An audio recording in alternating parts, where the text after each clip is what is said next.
Hello friends and welcome to today's video of Depression Quest.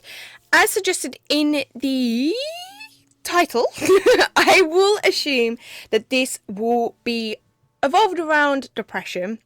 So if you do have depression or anything of the sort, I kind of would recommend not watching this video.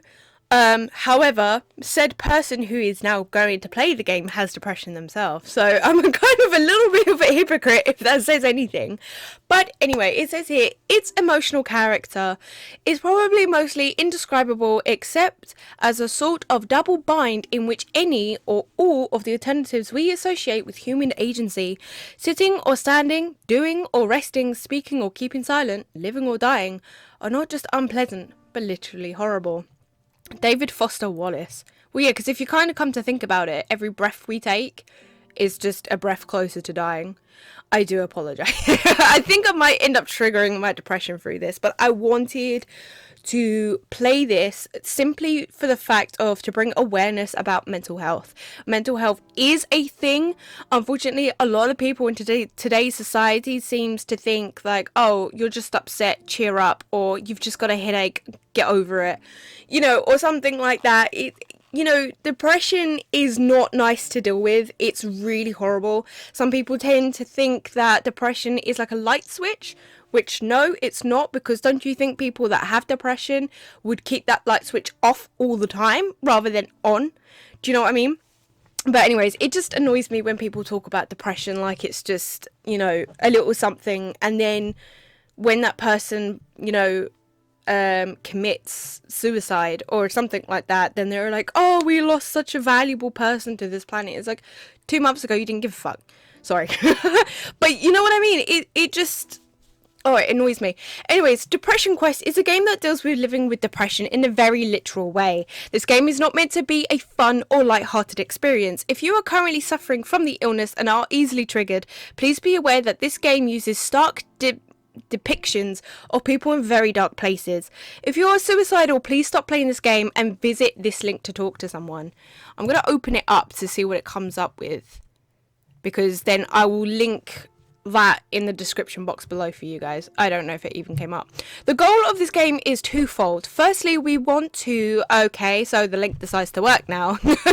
So that link will be down in the description box for you guys if you guys need any help. This depression is a serious thing.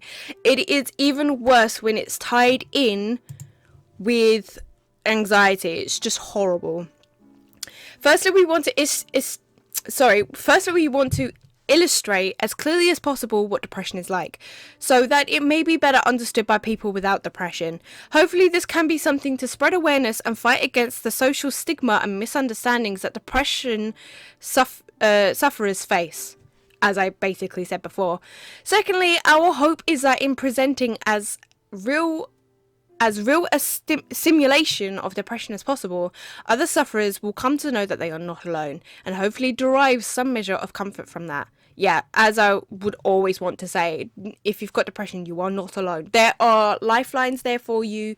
You have your friends. I mean, it's really hard to go to someone who doesn't understand depression, but there are lifelines that you can go to. It goes without saying that because of the very nature of depression, it is experienced differently by every person who suffers from it. We aren't trying to say that this is the best or most accurate representation, merely that this is an amalgamation of the experiences of the developers and several people close to them. Many of the following encounters deal with issues such as therapy, medication, handling a love life, and reaching out to support networks. In reality, less than half of depression sufferers actually seek treatment for reasons such as lack of money, perceived personal failing, or public stigma. These things were included in order to touch upon as broad a range as possible, since all these elements can be very important to sufferers of depression, though they will likely not be the experiences of most sufferers. It's important to recognise that not everyone with depression is so lucky. Many people with the illness don't have a lot of luxuries that we have in this game. We've written it this way so that we can focus specifically on the illness, which becomes more and more difficult to deal with as the person who has it is less and less well off. For that reason, a portion of the proceeds from this game will be donated to the National Suicide Prevention Lifeline to help support depression treatment and education. Pay what you want versions of the game are available on the web and on itch.io. This game uses audio as part of the play experience. We encourage you to play with your sound on. Thanks for playing. Okay, I couldn't have said any of that any better, but I'm already rambling and I don't want to continue to ramble. It is early on a Monday morning. You are mid-20s human being. You have a significant other named Alex, who you are rather fond of, that you have been seeing exclusively for the past few months. The rest of your social circle consists of a variety of friends and acquaintances, some of whom you met at your day job, which is a little boring, but pays the rent. You'd like to be doing more with your life, as would your parents, but you're still in the process of figuring out what that means and how to go about it. Some of this might set off an existential crisis for some of you. Oh god. You are dealing with motivation issues that sometimes makes dealing with things difficult. You feel like this is probably your fault, and on bad days you can feel inwardly angry and down on yourself for being lazy. But you're not quite sure how you can break out of it, or how other people deal with these feelings and seem so very functional. You spend a lot of nights fixating on thinking about this, but never seem to do anything about it other than lose sleep. See, I do the opposite. I sleep through everything. Oh god, the music. It's an unseasonably warm Wednesday evening. You've spent several hours of work. The past week or so, you found your job motivation flagging more so than usual. You've been in a fog practically all day today, simply going through the motions without realising even what you're doing half the time, and yet seem to be moving at half speed. You're so checked out that when your boss approaches you to tell you that it's dead and you can go home early, it barely registers. As you walk home, the streets hiss with the resentful rainfall. You know that your significant other will be in the classes until late, another couple of hours at least.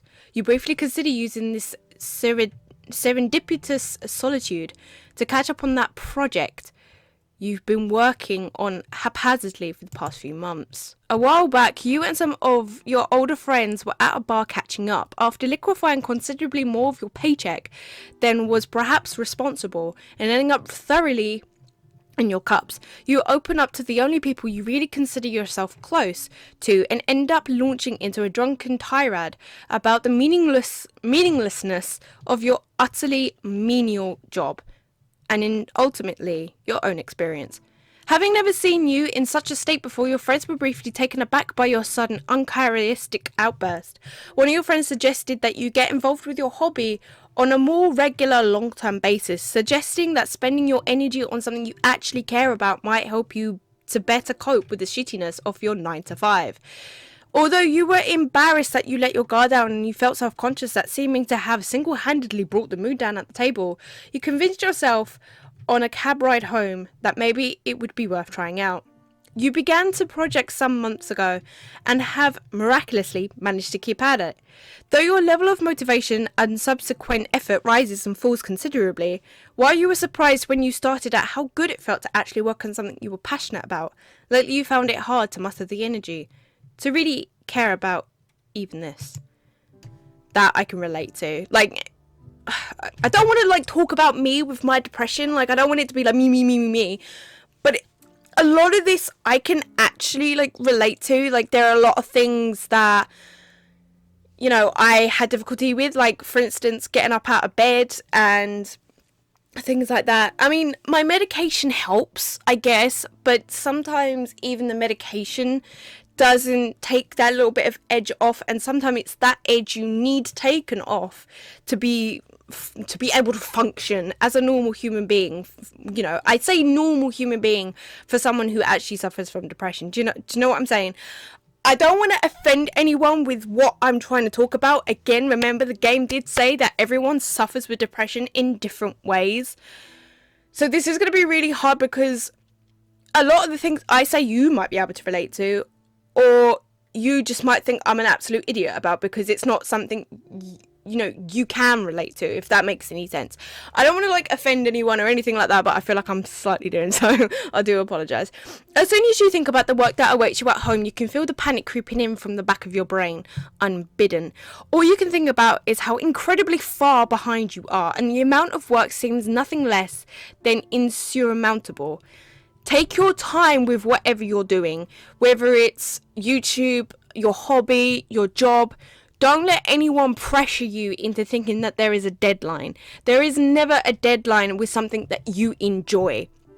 Because if you put a deadline on something you enjoy, you just will give up on it. Like, I think that's basically one of the reasons why my depression really kicked off when I started university, was because if you skip out on one lesson or one piece of work, it just seems to mount upon you over and over and over again, and it is difficult to get that pile to come back down.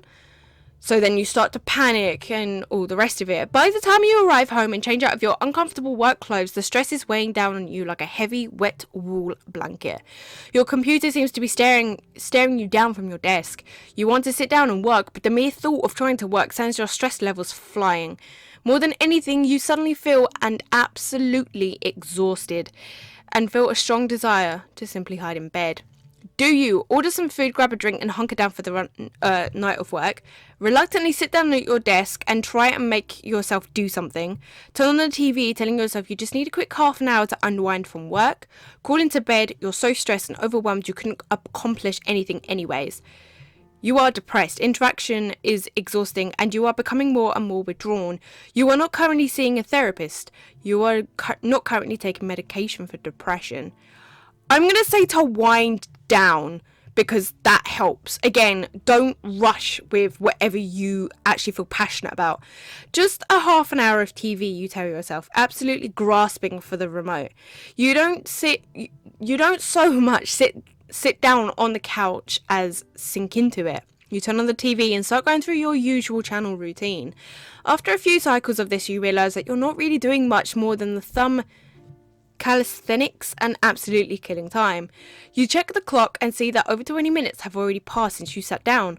As your self-imposed time limit creeps ever nearer, you become more and more anxious. You stand up and walk to the fridge, telling yourself, I'll just make a quick sandwich and get to work after that. Can't be productive on an empty stomach, right?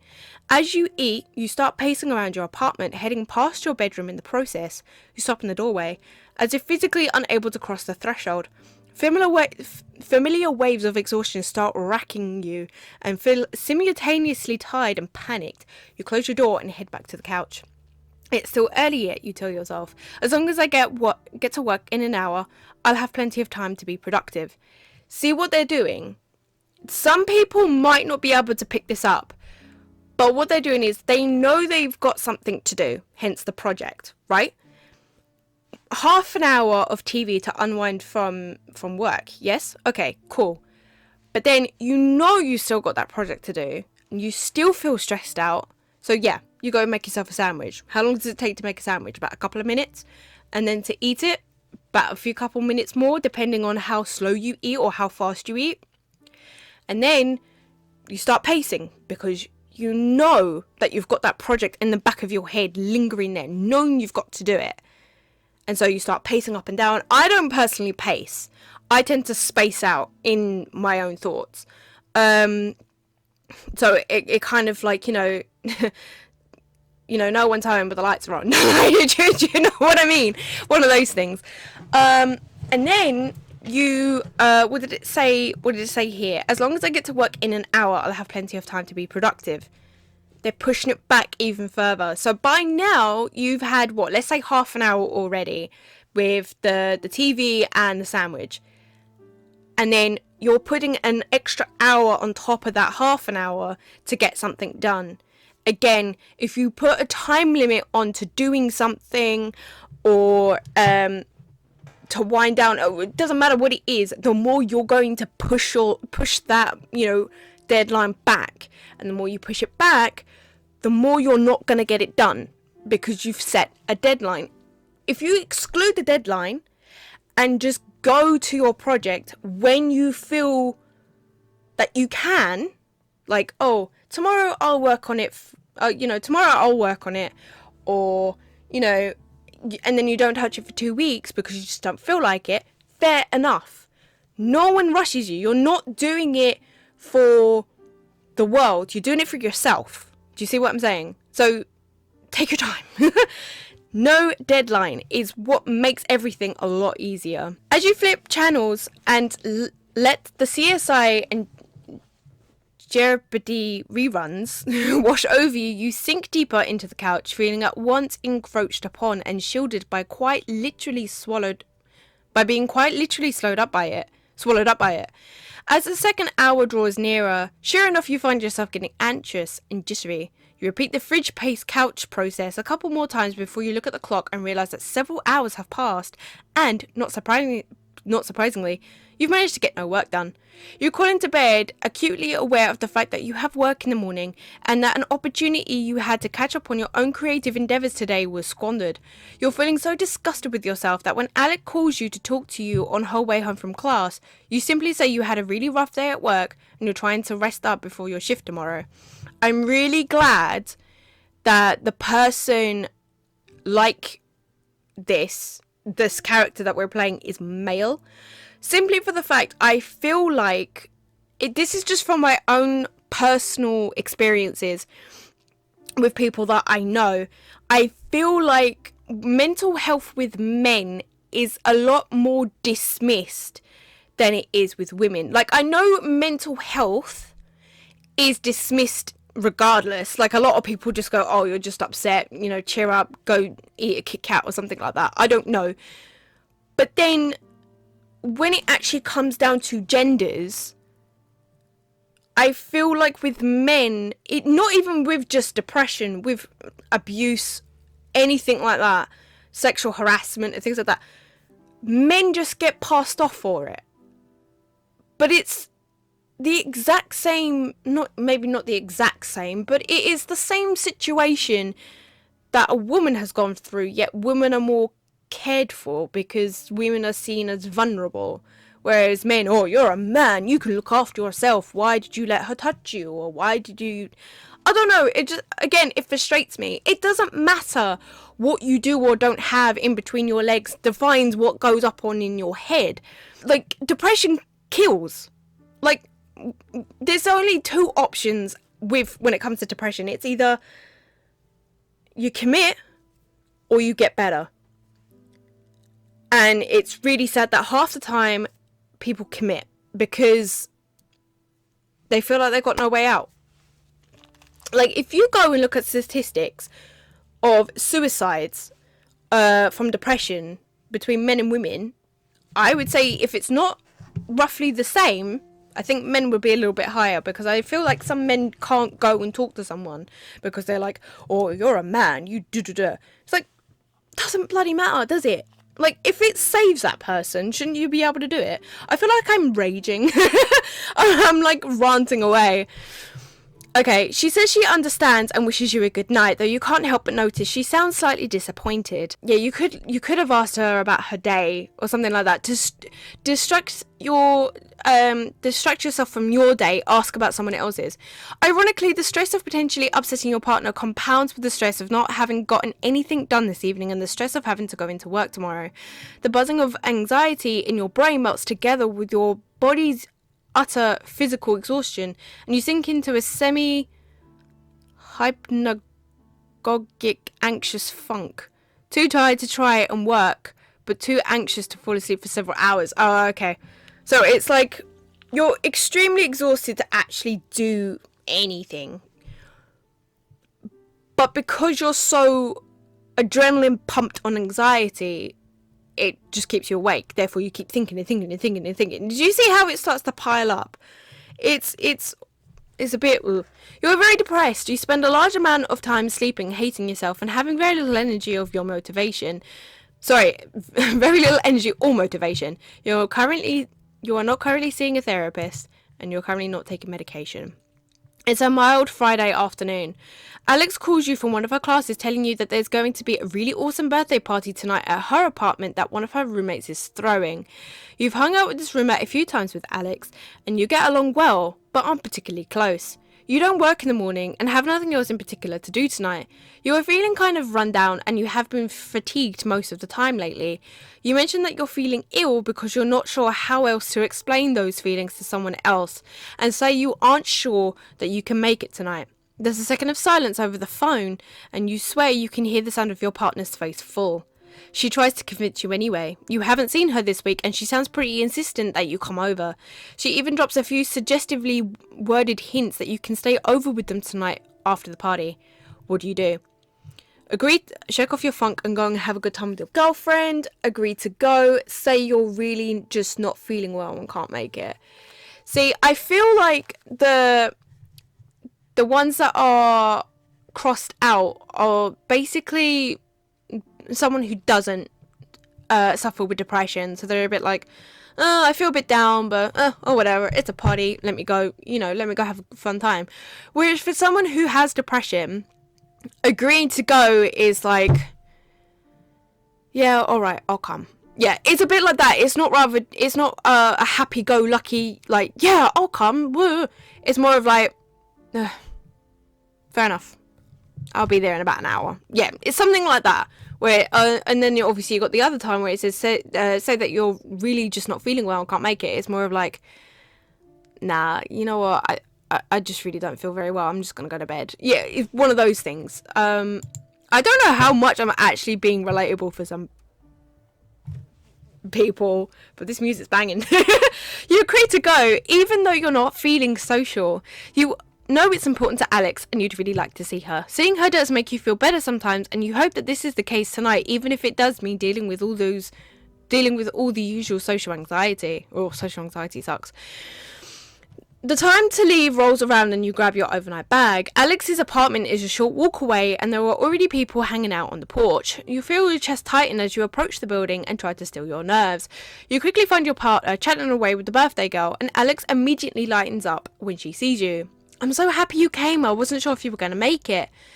A young man taps her on the shoulder and she turns back to you to apologise and let you know they have to do something for the party.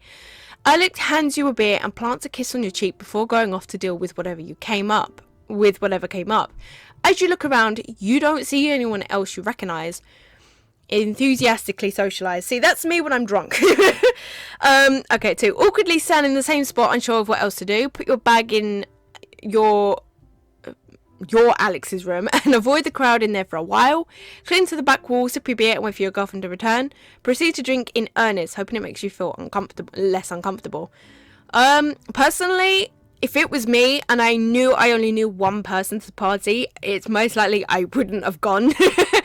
But second of all, for me, what I would usually do is cling to the back wall, sip your beer and wait for that person to return. That's what I would personally do.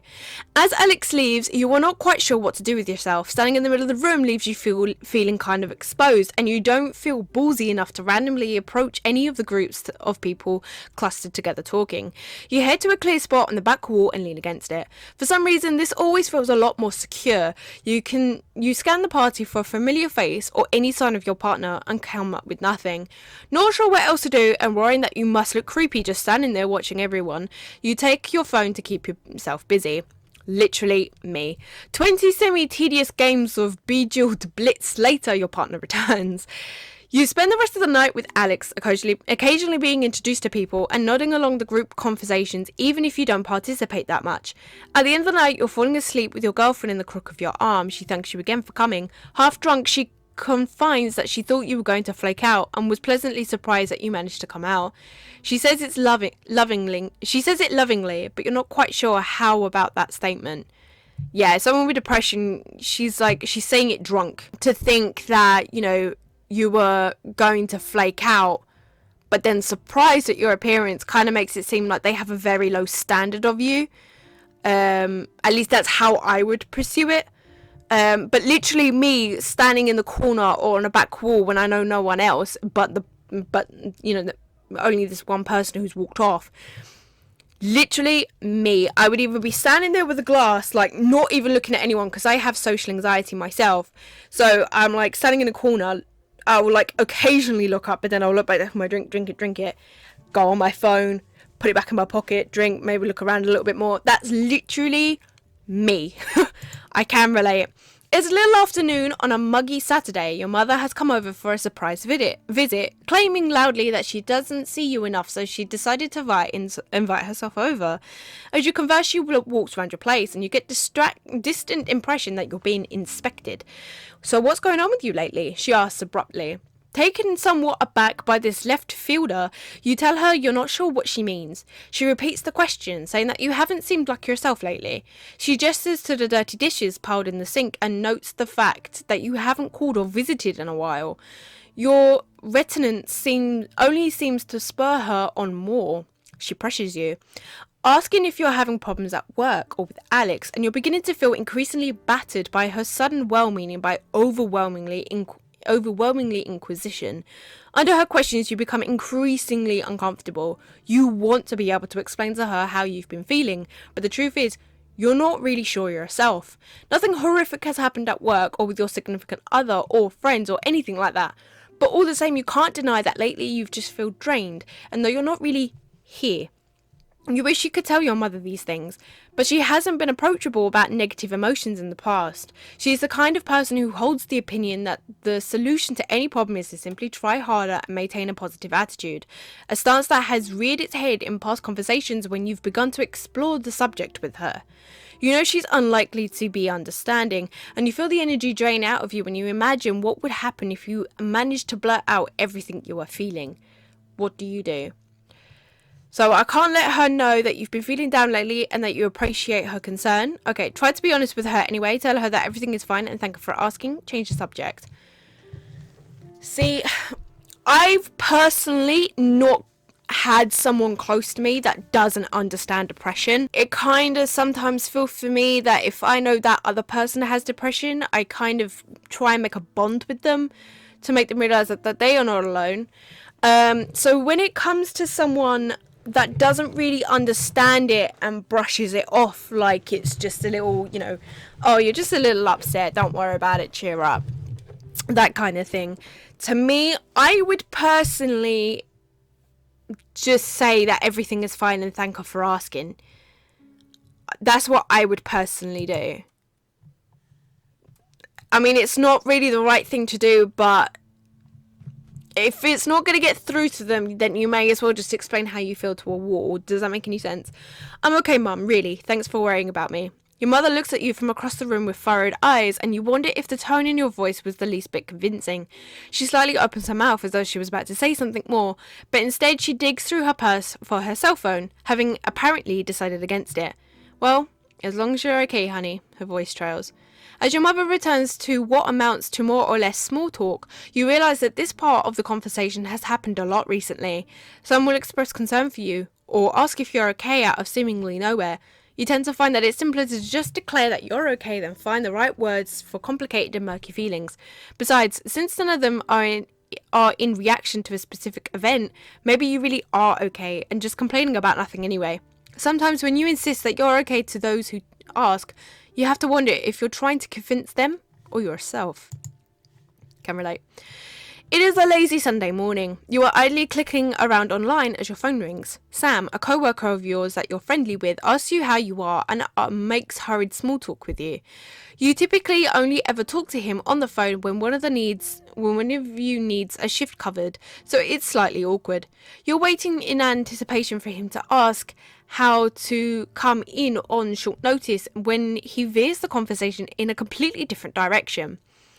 How do you feel about cats? He asks. Mine had kittens a few weeks ago, and I'm having an awfully hard time finding a home for the last one of the litter. You don't have any pets, right? It takes you a moment to process this new information, and you're caught off guard as he begins to earnestly try to... Funny enough, there's a cat on my bed. Begins to earnestly try to sell you on the idea of taking the last kitten off his hands. It's not something that you had specifically considered before, and he seems fairly insistent. She's a real sweetheart, really loves people. She's got all her shots already taken care of, and the vet said she's healthy as a horse. I can bring her over by your place tonight if you're interested. To be fair, funny enough, with cat over my shoulder, having a pet companion can sometimes be a lot easier for people than having a human companion. Because I've seen a lot of people who own dogs say that they will ramble about their day, whether it's bad, good, whatever. They'll ramble about it to their dog or their cat or their rabbit. And even though your pet doesn't understand you, it's listening. Your pet is always listening for its surroundings. So if you talk, it will listen. And sometimes for some people, that's just all they need. They just need an ear to listen. It doesn't necessarily need to be a human's, but it's an ear that listens. And it makes them feel so much better. You can't help, that's what I do with my cat Suki, so. You can't help but feel like you're being guilt tripped. Oh, sorry. Look around your apartment and try to picture a cat in it as he continues to tell you about how cute she is. You tell him that it is all kind of sudden and you don't have anything for the kitten set up here. Oh, don't worry about that. I can bring over a little box and food and all that, since you'd really be helping me out of a fix. It's the least I could do. I just don't want to have to put her in a shelter. You can't help but feel like you're being guilt tripped, but decide to give it some serious consideration. It does get awfully lonely around your apartment, and it might feel less empty with a cat around. However, since you've been feeling so down, it might not be a good idea to take on the responsibility of a cat, even if they are fairly low maintenance. What do? Take the cat, know full well that you can take great care of it. Decline, even though you'd be totally capable of taking care of it and not much of a cat person.